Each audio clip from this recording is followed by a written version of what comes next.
नमस्कार दोस्तों, आज हम स्टार्ट करने जा रहे हैं रेक्टिफिकेशन। रेक्टिफिकेशन ये एकदम नया नाम है आप लोगों के लिए। हिंदी में इसको कहते हैं चाप कलन। चाप कलन, जैसे कि आपको क्षेत्र कलन से जुड़ा हुआ नाम नजर आ रहा होगा, चाप कलन। क्षेत्र कलन क्षेत्रफल निकालना, चाप कलन चाप निकालना।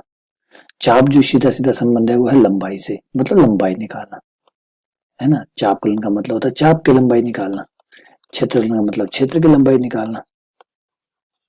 चाप की लंबाई, ये जो पूरा टॉपिक है ये पूरा का पूरा जुड़ा होगा चाप की लंबाई से। हम चाप की लंबाइयां ज्ञात करेंगे। अभी चाप की लंबाई होती क्या है, तो आप एक चीज समझिए, किसी भी बंद वक्र को लीजिए। बंद वक्र का मतलब जो बंद होता हो, जैसे परवलय है ये बंद नहीं होते। कोई भी एक बंद वक्र लीजिए, क्लोज कर लीजिए। सपोज कीजिए मैंने वर्त ले लिया। आपने देखा होगा वर्त में दो चीजें होती है।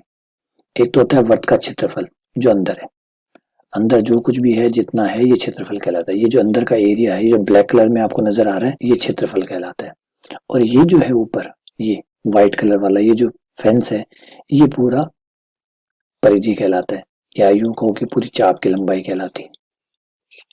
अब अगर मान लीजिए आपसे पूछा जाए कि आपको कोई खेत है, आपसे पूछा जाए कि पूरे खेत के अंदर कितनी फसल हुई, या यूं कहा जाए कि आपके खेत का एरिया कितना है, क्षेत्रफल कितना है, तो ये पूछा जाएगा, यही होगा। लेकिन अगर आपको तारबंदी करानी हो तो तारबंदी तो आप खेत के बाहर बाहर करवाएंगे, तारबंदी ये होगी। तो अब ये है क्षेत्रफल जो अंदर हो रहा है, परिधि जो है बाहर, ये परिधि है। परिधि की एक्चुअली चाप की लंबाई है, पूरी चाप की लंबाई है। आप चाप होता है एक टुकड़ा, यहां से लेकर मान लीजिए ये यहां तक ले लिया, ये एक चाप हो गई। अब ये पूरी एक चाप हो गई।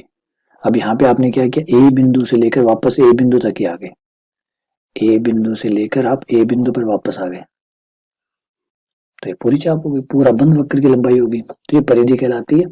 या जितनी आपको निकालनी है, जहां से जहां तक भी निकालनी है, मान लीजिए आपको मुझे ए से बी तक निकालनी है, ठीक है, ए से बी तक, और आपको कि नहीं मुझे ए से वापस ए तक आना है, तो ए से तक। तो चाप की लंबाइयां कैसे निकलती है। अब जैसे वर्त के लिए, तो वर्त के लिए क्षेत्रफल का फॉर्मूला है पाई आर स्क्वायर। परिधि यानी चाप की लंबाई निकालने का फॉर्मूला 2 पाई आर। तो ये वर्त के लिए तो है, वर्त के लिए तो है, नो डाउट। त्रिभुजों में भी कहीं कि आपके पता है, आपको आयत और वर्ग का भी पता है, लेकिन क्या हर वक्र का पता है, क्या आपको हर वक्र का पता है। इसका मतलब अगर मैं वक्र आपको आड़ा टेढ़ा कोई इरेगुलर टाइप का कोई ग्राफ दे दूं, ये अब पूछूंगी बताओ बेटा इसकी लंबाई कितनी है, इसकी जो पूरी लंबाई है ये बाहर की, ये लंबाई कितनी है, चाप की संपूर्ण लंबाई बताइए। तो अच्छा शब्द है संपूर्ण, संपूर्ण का मतलब पूरी लंबाई, संपूर्ण लंबाई बताइए। तो आप कहोगे सर ये तो बहुत मुश्किल काम है।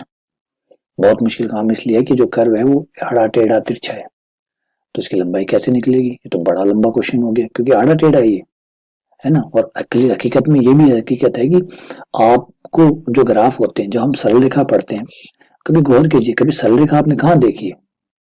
आपके घर से जो सड़क निकलती है, क्या वो सीधी होती है हमेशा, नहीं होती, वो आड़ी टेढ़ी होती है। आपके रास्ते आड़े टेढ़े होते हैं। लगभग ये जो सीधी चीजों के बारे में बात करते हैं, दुनिया में कोई नामित मात्र चीजें हैं जो सीधी होती है, बाकी तो सब आड़ी टेढ़ी होती है। हर चीज आड़ी टेढ़ी होती है। आप किसी चीज को फेंक के देखिए, अगर आप कोई वस्तु है उसको फेंक के देखते हैं तो क्या वो सीधी रेखा में जाती है, बिल्कुल नहीं जाती। बॉल को फेंकिए, किसी पतंग को उड़ाइए, अगर आप पतंग उड़ाते हैं क्या वो सीधी रेखा में उड़ती है, नहीं। तो ये जो सीधी रेखा वाला कंसेप्ट है ये लगभग न्याय के बराबर ही होता है, ये मिलता ही नहीं सीधी रेखा वाला। और सीधी रेखा में गुरुत्वाकर्षण वैसे किसी चीजों को होने नहीं देता। आप लोहे का गाटर लगाते हैं, कितना मजबूत होता है, वो भी लगाने के बाद थोड़े दिनों बाद वो भी ऐसे हो जाता है। मैं ये कहूँ सीधी रेखा, तो सीधी रेखा लगभग है ही नहीं। और जिस पृथ्वी पर आप रहते हो, जिस पृथ्वी पर रहते हो उस पर सीधी रेखा का अस्तित्व भी कैसे हो सकता है। मान लीजिए मैं यहाँ खड़ा हूँ और आप यहाँ खड़े हैं, तो हमारे बीच की दूरी भी घुमावदार ही होगी। बस वो ठीक है, पृथ्वी बहुत बड़ी है इसलिए हमें लगता नहीं है कि घुमाव है, हमें यही लगता है कि सीधी रेखा है। जब आप बहुत बड़े पे होते हो, याद ना आपको मैंने पहले भी समझाया था कि चाप जो है जब वो बहुत छोटी होती है, जब उसका जो घुमाव होता है वो बहुत कम होता है, उस केस में सीधी रेखा और घुमाव में कोई फर्क नजर नहीं आता, इसलिए आपको एक जैसा लगता है, लेकिन होता तो है। आपको लगने नहीं लगने से फर्क थोड़ी पड़ता है, घुमाव तो घुमाव ही रहेगा। पृथ्वी गोलाकार है, गोलाकार है, और गोलाकार है तो गोले पे लाइन कैसे बन सकती है, गोले पे तो घुमाव ही होगा, है ना।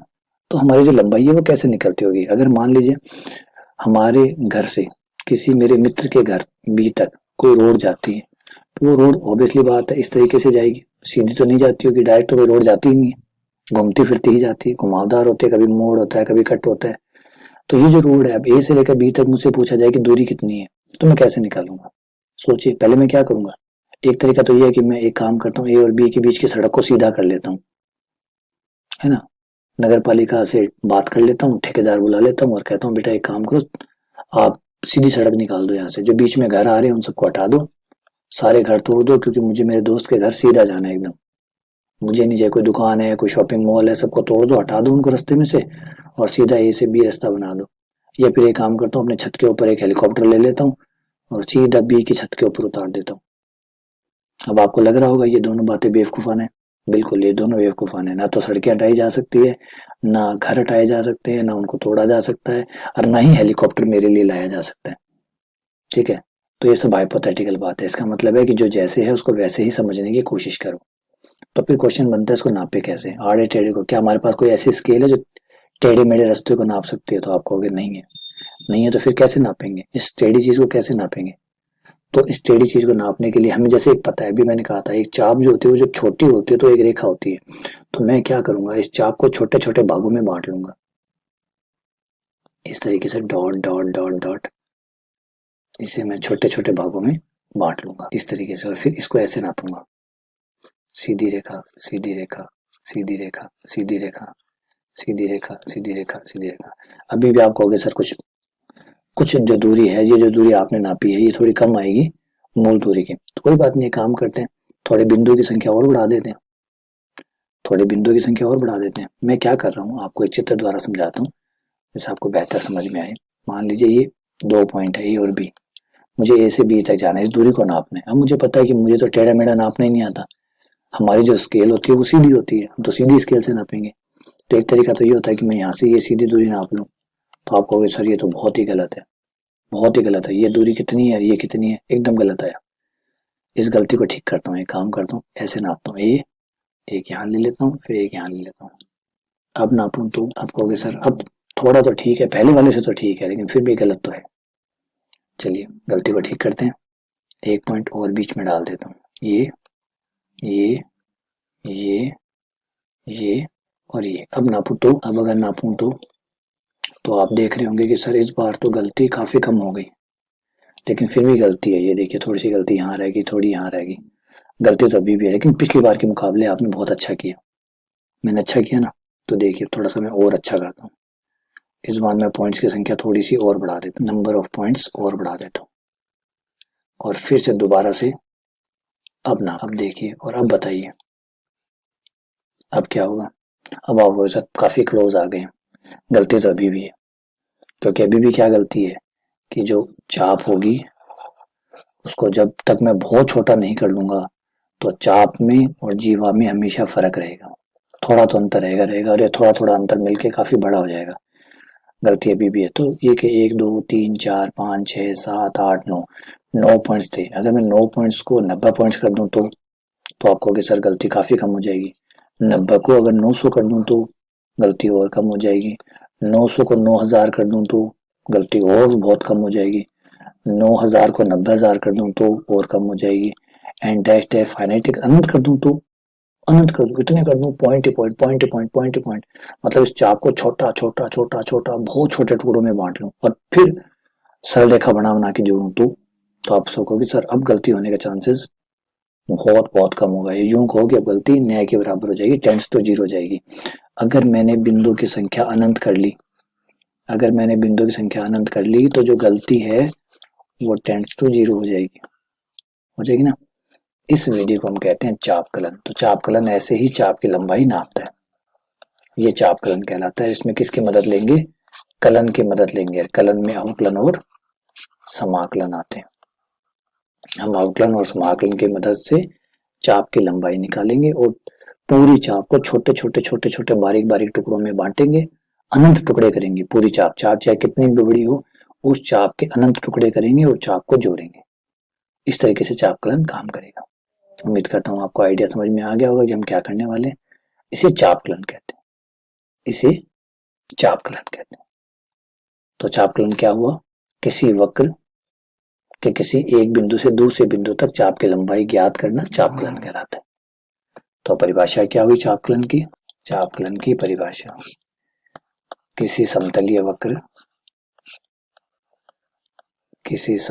वक्र y बराबर एफ एक्स के दो बिंदु x बराबर a के दो बिंदुओं x बराबर a तथा x बराबर b के मध्य चाप की लंबाई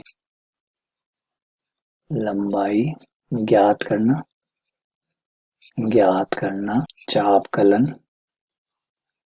कहलाता है। दोनों में क्या फर्क है? सिर्फ और सिर्फ एक फर्क है। अब वो क्या है? उसमें हम क्षेत्रफल निकालते थे, जो क्षेत्रकलन है उसमें क्षेत्रफल निकालते हैं और चापकलन में चाप निकालते हैं। बस ये बारीक सा फर्क है, बाकी सब कुछ वैसा का वैसा है। ये देखिए, ये रही आपकी चाप y बराबर एफ एक्स। अब आपको दो पॉइंट्स बताने हैं। कौन से दो पॉइंट्स के बीच में चाप की लंबाई निकालनी है? आपने पॉइंट कहा x बराबर a, फिर आपने कहा x बराबर b। तो अब मुझे पता चल गया कि जहां x बराबर a से काट रहा है और जहां x बराबर b काट रहा है उसके बीच में ये जो चाप की लंबाई है मुझे ये निकालनी है। मुझे यहाँ से लेकर ये जो चाप की लंबाई है ये मुझे ज्ञात करनी है कि ये कितनी है।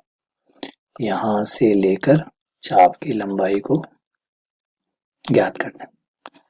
उम्मीद करता हूँ कि आपको ये बात समझ में आ गई होगी कि मैं क्या करने वाला हूँ, और उसके लिए मैं क्या करने वाला हूँ, समाकलन और अवकलन की मदद लेने वाला हूँ।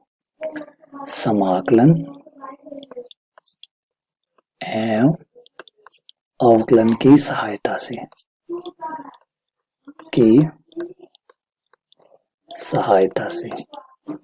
तो देखिए कितने प्यारे नाम रखेंगे। क्षेत्रकलन, क्षेत्रफल ज्ञात करना कलन की सहायता से, कैलकुलस, बाय यूजिंग कैलकुलस,